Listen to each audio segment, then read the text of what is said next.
এই নেতৃবৃন্দকে খুন করতে হবে তার ছক বিচার বিভাগ এবং সরকার মিলে তৈরি করেছিলেন। এর পাশাপাশি এমন পরিবেশ বাংলাদেশে সৃষ্টি করা হয়েছিল যে এই পরিবেশে অন্যায়ের বিরুদ্ধে প্রতিবাদ করার সামান্য কোনো সুযোগ রাখা হয়নি। আপনারা দেখেছেন একটা রায় হয়েছে, বাস্তবায়ন হয়েছে। যাকে খুন করা হয়েছে বিচারিক আদালতের মাধ্যমে তিনি তো আল্লাহর দরবারে চলে গেলেন, কিন্তু পাশাপাশি একই সময় পরিবারের সদস্যদের উপর নির্মম কষাঘাত এবং অত্যাচার করা হয়েছে।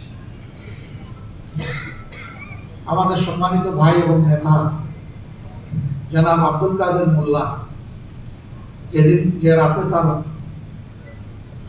ফাঁসি জোর করে কার্যকর করা হলো, সেই রাতে তার বাসায় হামলা করা হলো, তার পরিবারের সদস্যদেরকে নাজেহাল করে শারীরিকভাবে কষ্ট দিয়ে তারপরে তাদেরকে জেলে করে দেওয়া হলো। ওয়ালটন আবারও মিলিনিয়ার অফারে ওয়ালটন ফ্রিজ কিনে আপনিও হয়ে যেতে পারেন মিলিয়নিয়ার। মিলিনিয়ার ছড়াছড়ি দেশ জুড়ে, এটা শুধু ওয়ালটনই পারে। এক একটা পরিবার ছিন্ন ভিন্ন হয়ে গিয়েছে, কোথায় গিয়েছে দেশে বিদেশে, হিসাব পাওয়া কঠিন, এরকম অবস্থা। আজকে যা রায় হলো, তার একটা মেয়ে ছাড়া দেশে কেউ, ছেলেটাও দেশ থেকে চলে যেতে বাধ্য হয়েছে। মাঝখানে একবার হিমন্তরে এসেছিল, ভয়ঙ্কর ছাপ তার উপর তৈরি হওয়ার কারণে আমরাই বলেছি বাবা তুমি চলে যা। স্কাইপ কেলেঙ্কারির ঘটনা গোটা বিশ্বে নিন্দিত হয়েছে, তিরস্কৃত হয়েছে। গোটা বিচার প্রক্রিয়ার সময়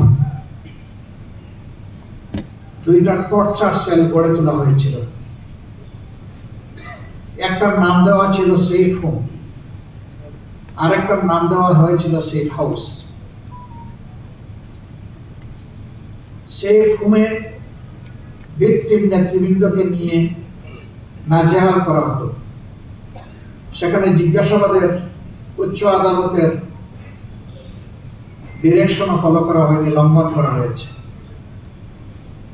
নির্গুম রেখে ঘন্টার পর ঘন্টা, দিনের পর দিন তাদের উপর অত্যাচার চালানো হয়েছে।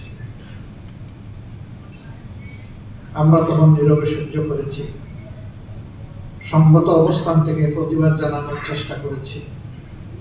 চোখের পানি দিয়ে আল্লাহ তাআলাকে বলেছি যে আল্লাহ ইন্নাকা আলা কুল্লি শাইইন কাদির, তুমি সকল কিছুর উপর ক্ষমতাবান হে মাবুদ, তোমার ক্ষমতার আশ্রয় আমরা নিচ্ছি। সম্মানিত ভাইয়েরা, সেফ হোমে নির্যাতনের পাশাপাশি মিথ্যা সাক্ষী দেওয়ার জন্য লোকদেরকে ধরে এনে সেফ হাউসে রাখা হতো, যাত্রাবাড়ির একটা ঠিকানা। এই সব কিছু তখনকার মিডিয়া উঠে এসেছে। সারা বিশ্বের মানবাধিকার সংগঠন, বিবেকবান রাষ্ট্রনায়ক মানুষের পক্ষ থেকে এই বিচার প্রক্রিয়ার নিন্দা জ্ঞাপন করা হয়েছে। স্পেশাল এনভয় পাঠিয়ে তাদেরকে স্বচ্ছ বিচারের জন্য অনেক পরামর্শ দেওয়া হয়েছে, কোনো কিছুই কানে তুলে, কারণ তারা জানত স্বচ্ছ বিচার হলে খুন করা যাবে না।